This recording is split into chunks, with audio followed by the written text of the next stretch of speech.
Dobar dan. Trenutno se nalazimo u jednom manjem stanu, površine 43 metra kvadratna, koji se nalazi u naselju Stup Tibra.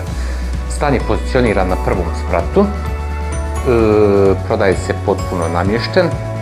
Ovo nam je dnevni boravak, evo Elma, ti možeš malo snimiti dnevni boravak.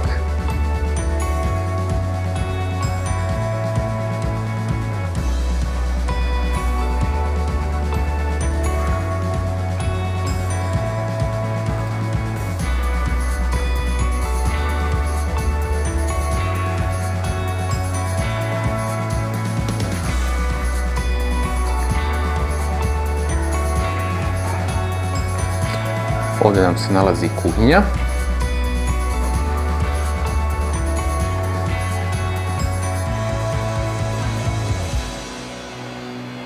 I ovdje imamo spavaču sobu.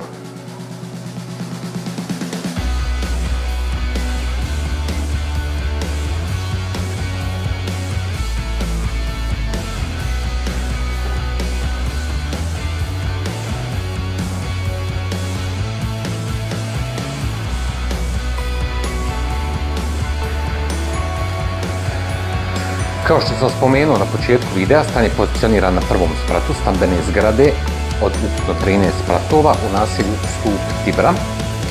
U uknjižene kvadrature 43,5 metra kvadratna. Stan se prodaje namješten, izuzev televizora i frižidera. Za detaljne informacije me svakako možete kontaktirati. Ugodan dan!